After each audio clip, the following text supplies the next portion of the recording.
Hello friends, welcome to Meenakshi vlog. இன்றைக்கி நம்மளுடைய கிச்சனில் வாழைக்காய் பொடி மாஸ் பண்ண போகிறோம். அதுக்கு ஒரு 3 வாழைக்காய் எடுத்து ரெண்டாக கட் பண்ணியிருக்கேன் பாருங்கள். இப்போ அடுப்பில் நான் தண்ணி வச்சுட்டு நல்லா கொதிக்குது. இப்போ இந்த வாழைக்காயை இதோட சேர்த்துக்கலாம்.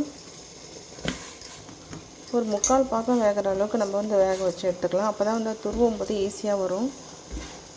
இது அப்படின்னா பார்த்திங்கன்னா ஒரு 7 நிமிஷம் போல் வேக வச்சா போதும். இப்போ வாழைக்காய் பாருங்கள் நல்லா வெந்து வந்துடுச்சு. இப்போ எடுத்துக்கலாம்.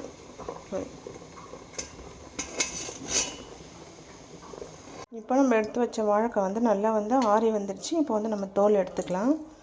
இங்கே பாருங்கள், இந்த மாதிரி தோல் பிச்சு எடுத்துருங்க. மேலே இருக்க தோலை நான் தோல் உரித்து வச்சுருக்கேன் பாருங்கள்.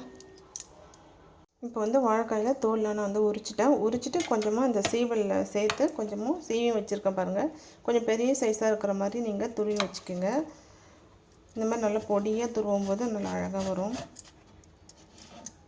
இப்போ வாழைக்காய் ஃபுல்லாகவே நான் துருவி எடுத்துட்டேன். இப்போ நம்ம தாளித்து விட்டுக்கலாம். இப்போ அடுப்பில் ஒரு கடாய் வச்சுட்டு நல்லா சூடாகிடுச்சு. இப்போ 2 டேபிள் ஸ்பூன் அளவுக்கு நம்ம எண்ணெய் சேர்த்துக்கலாம். இப்போ எண்ணெய் காஞ்சதும் கடுகு சேர்த்துக்கிறேன். கடுகு நல்லா வெடிச்சிடுச்சு. இப்போ சோம்பு சேர்த்துக்கலாம். இது கூடவே ஒரு 3 காஞ்ச மிளகாய் நான் கிள்ளி சேர்த்துக்கிறேன். கருவேப்பிலை சேர்த்துக்கிறேன். ஸோ இது கூடவே பார்த்திங்கன்னா கொஞ்சமாக ஒரு துண்டு இஞ்சி, ஒரு 5-6 பல் பூண்டு இடித்து வச்சுருக்கேன், அதையும் சேர்த்துக்கலாம். 1 ஸ்பூன் அளவுக்கு கடலைப்பருப்பு எடுத்துருக்கேன், அதையும் சேர்த்துக்கலாம்.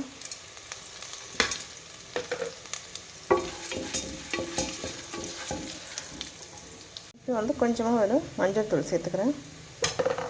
இது கூடவே பெருங்காயம் சேர்த்துக்கலாம். கொஞ்சம் தாராளமாக சேர்த்துக்கோங்க. வாழைக்காய் வாவின்றனால கொஞ்சம் கூடவே சேர்த்துக்கலாம்.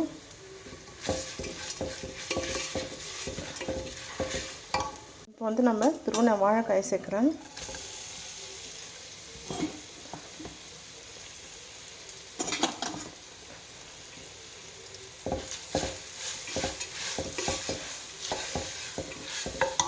இதுக்கு தேவையான உப்பு சேர்த்துக்கலாம். ஏன்னா வாழைக்காய் வேக வைக்கும்போது நான் உப்பு எதுவுமே சேர்க்கலை. இப்போ இதுக்கு தேவையான உப்பு மட்டும் சேர்த்துக்கலாம்.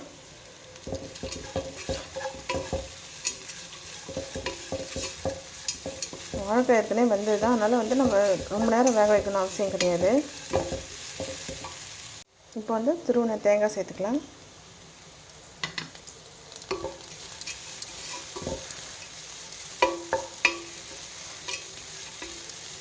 இப்போ வாழைக்காய் பொடி மாஸ் ரெடி ஆகிடுச்சு. இப்போ அடுப்பு ஆஃப் பண்ணிடலாம்.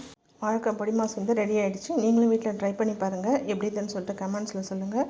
இந்த வீடியோ உங்களுக்கு பிடிச்சிருந்தா மீனாட்சி விலாக்கு சப்ஸ்கிரைப் பண்ணிவிட்டு பக்கத்தில் பெல் பட்டனும் கிளிக் பண்ணுங்கள்.